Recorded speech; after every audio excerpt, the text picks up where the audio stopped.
अस्सलाम वालेकुम नाज़रीन, आऊं आहियां अनवर अली सोलंकी ऐं अवां ॾिसी रहिया आहियो Sindh issues news TV. Sindh issues news TV bulletin में अवां खे भलीकार ख़बर शामिल कंदासीं। ज़िला नौशारो फिरोज़ जे ब्यूरो चीफ अली ज़मा कलोड़े जी।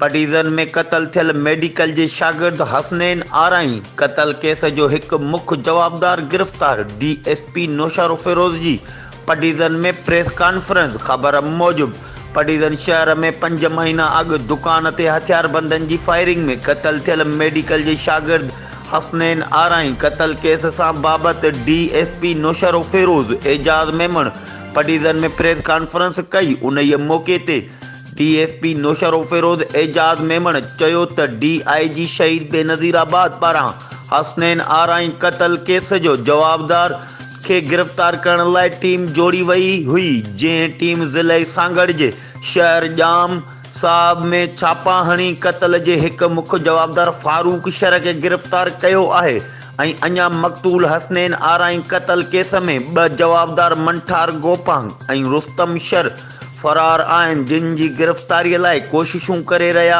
आहियूं, जॾहिं त गिरफ़्तार थियल जवाबदार क़त्ल जो एतिराफ़ कयो आहे ऐं गिरफ़्तार जवाबदार ते 4 ज़िलनि सांगड़, नवाबशाह, नौशारो फिरोज़ ऐं खैरपुर जे मुख़्तलिफ़ थाणनि ते 40 लख खां वधीक संगीन केस दाख़िल थियल आहिनि। तमामु जल्द ॿियनि जवाबदारनि खे बि गिरफ़्तार कयो वेंदो। ही हुयूं हिन वक़्त ताईं जूं अपडेट्स। वधीक ख़बरुनि ऐं अपडेट्स जे लाइ ॾिसंदा रहो सिंध इशूज़ न्यूज़ टीवी।